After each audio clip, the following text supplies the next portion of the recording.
আসসালামু আলাইকুম। ওয়ালাইকুম আসসালাম। আপনাকে তো চিনলাম না। ও আমার চিনবেন না? আচ্ছা এই এনে রূপ নারা বাড়ি কোনটা চিনেন?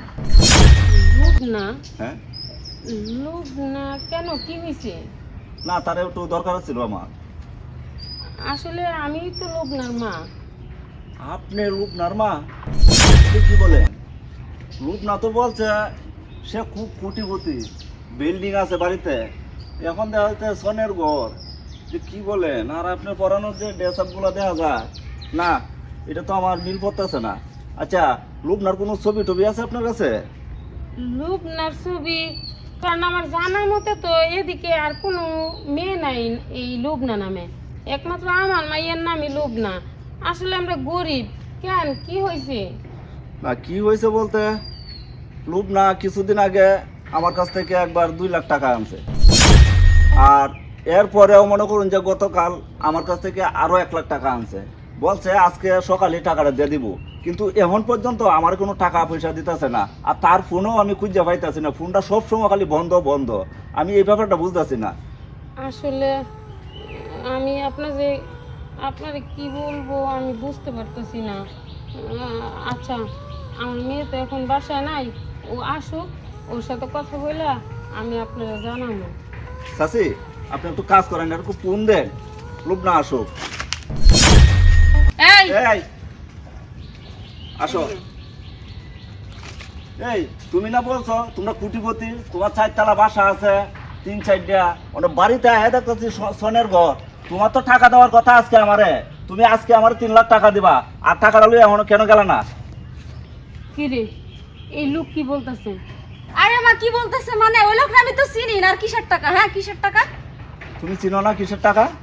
হ্যাঁ, ওই যে ইয়ার থেকে যে 2 লাখ টাকা আনছো, গতকালকে যে ওই যে পুকুরের কাছ থেকে যে আরো 1 লাখ টাকা আনছো, তো তুমি চিনো না মানে? আপনি থামেন। দেখ, আমি বুঝতে পারছি আমি একটা গরিব মানুষ। আমি ঠিক মতো দুবেলা 2 মুঠা ভাত খাওয়াইতে পারি না আমি তোরে। মানুষের বাসায় আমি কাজ করি, আর তুই এত দামি দামি ড্রেস মেকআপ কইরা তুই কই যাস? দেখ, তুই আমার একটা মাত্র মাইয়া, তোর বাপ নাই, এজন্য আমি তোর কোনো সময় কিছু বলি না।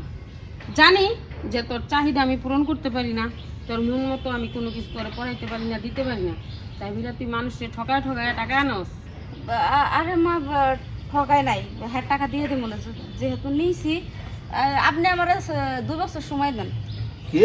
2 বছর। আমার আজকে টাকা লাগবে চাচি, আমি আপনারা ভালোই ভালোই বলে দিতেছি, আমার টাকাটা আজকে দিনাদিনের ভিতরে আপনি টাকাটা পাঠাইবেন। আমি আপনার ফোন নাম্বারটা আপনি আমার দিয়ে দিবেন, আর আমার ফোন নাম্বারটা আপনি রাখবেন। আরে টাকা যে নিয়েছি এর কোনো প্রমাণ আছে? হ্যাঁ, বাড়ির উপরে এসে একটা আওড়া গাওড়া লাগাই দিয়েছেন। জান রূপনা, তোমার আগে যে মিষ্টি কথা কইসলা, এখন তো সেই মিষ্টি কথা নাই গিয়া। আগে তো অনেক সুন্দর সুন্দর কথা কইছো, তে এখন তোমার চরিত্র এরকম হয়ে গেছে রে। আচ্ছা আচ্ছা, আপনি মনে কিছু নিয়েন না, আমি টাকা বাড়াই দিব না আপনাকে। জান এটা কি বলে? টাকা নেওয়ার সময় কইছো জান, এখন বলো চা চা, এই জিনিসটা তো বুঝলাম না। দেখেন চাচা, আপনার আমি চাচা করে ডাকবো। আর যখন টাকার দরকার ছিল তখন হইলো ওই যে বয়ফ্রেন্ড ভাবছি, আর এখন তার ওইটা বাবার কোনো প্রয়োজন নেই, কারণ আমার বয়ফ্রেন্ড আছে একটা। শোনো, আমি কোনো কথা বলতে চাই না, আমার টাকাটা সাপ সাপ আজকের দিনাদিনের ভিতরে দিতে হইব, আর নাহলে অবস্থা কিন্তু আমি বেশি ভালো রাখবো না। আচ্ছা ঠিক আছে, ওই খালার জমিটা আজকের মধ্যে বিক্রি করে আপনার ওই 3 লাখ টাকা দিয়ে দিবেন। এখন যান। আচ্ছা ঠিক আছে, আমি গেলাম। চাচি কথাটা মনে থাকে যে। আচ্ছা ঠিক আছে। আবার কই চাচি মুন্ডি। এই, তুই যে কইলি খালের জায়গা বিক্রি করবি, তোর বাপের কি খালের জায়গা আছে? শোনো মা, এই যে বুকা দিয়ে ফাড়াই দিলাম, আর একদিন কমছে ওই যে রেল লাইনের পাশে কিছু জায়গা আছে, ওইটা বিক্রি করে দিব। মানে এইভাবে ঘুরে নিয়ে বেড়াই না 2 বছর। বললা কি জামানায় পড়লাম? মেয়ের পেটে আমি হইছি না আমার পেটে মেয়ে হইছে? এই যে শোনো মা, এত কথা কয় না, আমি কি রাম চাইটা কও। তো এই লোকের টাকা দিবি কই থেকে? তুই যে খাওয়ান চাস, তোর খাওয়ান আজকে থেকে বন্ধ। তোমার একটা কিডনি বিক্রি করে হ্যাঁ টাকা দিব না, সমস্যা নেই, আগে আমার খাওন দাও। দেও না মা, খাওন দাও। তুই পারবি, আমি জানি তুই পারবি। তুই টাকার জন্য যে মার কিডনিও বেচতে পারবি, এটা আমার বুঝে হয়ে গেছে। শোনো মা, তোমার কিডনি এখন তো বেশি নাই, আর বেশি কথা কইলে না 2টাই বিক্রি করে দিব আমার স্বার্থের লেগে। এত কথা না কই আমারে খাইতে দাও, খিদা লাগছে। যা, রান্না আছে, খাগা গিয়া। কি রান্না একটা আছে? পান্তা ভাত রান্না করে তুইছি। পান্তা ভাত? আরে এটা লোক না না? আবার আপনি কে? এটা আবার কোন নসিব বতাইলো? এই এদিক ঘুর। সালাম আলাইকুম আন্টি। ওয়ালাইকুম সালাম। আন্টি, এটা তো লোকনাথের বাড়ি খুঁজে খুঁজে আমি অবশেষে পেয়ে গেছি। কিন্তু আন্টি, লোকনাথ তো আমারে বলছে যে ওর নাকি অনেক বড় বাড়ি, হ্যাঁ। 7 তলা বিল্ডিং। হ্যাঁ, ভুল বলছি কি? এই দেখেন না, এই যে কত বড় বাড়ি। আল্লাহ, তাই তুমি না বলছো তুমি আমাকে ভালোবাসো, আমাকে ছাড়া তুমি বাঁচবে না, তুমি অনেক বড় একটা ব্যবসা করো, তোমার ব্যবসার জন্য টাকা দরকার, তো আমি তোমাকে ভালোবাসি ভেবে তোমাকে আমি ব্যবসার টাকা দিতেই পারি, তাই তোমাকে আমি কিছু টাকাও দিলাম। কিন্তু তুমি আমার সাথে এত বড় মিথ্যাটা না বললেও তো পারতে নাকি? দেখো রাজ, আসলে টাকার সাথে তো ভালোবাসার কোনো সম্পর্ক নেই। আমি তোমাকে যে ভালোবাসছি সেটা সত্যি সত্যি ভালোবাসছি। আর এখন যদি তুমি আমার ভালোবাসাটাকে টাকার পরিমাপ দিয়ে যদি মাপো, তাহলে তো আর কিছু বলার নেই। না না না, পরিমাপ দিয়ে মাপছি না, তুই আমাকে সত্যিটা বলতে যে দেখো আমার এই ফ্যামিলির অবস্থা, যে আমার কিছু আসলে- টাকা দরকার, আমাকে সত্যিটা বলতে। আসলে আমি তোমাকে কলেজ লাইফ থেকে পছন্দ করতাম, আর তোমাকে অনেক ভালোবাসছি মনে মনে, তার জন্যই। থাম থাম, তোর ভালোবাসার ডায়লগ অনেক হয়েছে। বাবা তুমিও থাম। তুই এবার সত্যি করে কর, ওর কি তুই সত্যি সত্যি ভালোবাসস?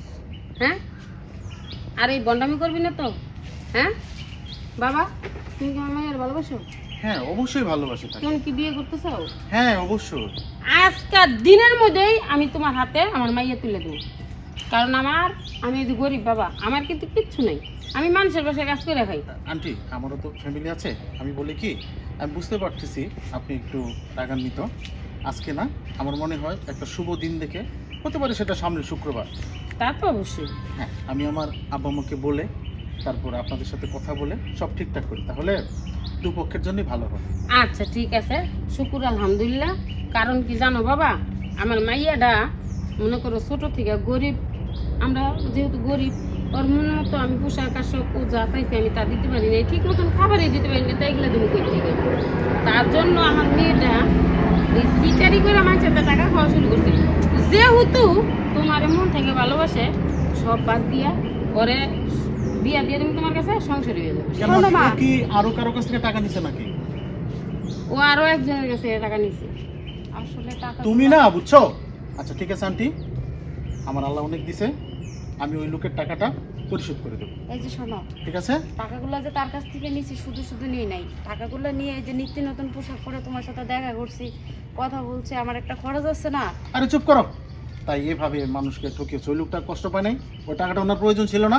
আচ্ছা ঠিক আছে, ওটা আমি বুঝবো, কিন্তু আজকের পর থেকে টোটাল কমপ্লিট, হ্যাঁ একদম ভালো হয়ে যাবে, কারণ সংসার লাইফ সুন্দর লাইফ, মনে থাকে যেন। আন্টি মা। আমি আসি, হ্যাঁ? মা, তাহলে আমি রাজের আসসালামু সাথে একটু যাই। এই চুপ! তুই এখন থেকে ঘরের থেকে আর বাইরে যাবি না, চল আমার সাথে। রাজ, আবার রাত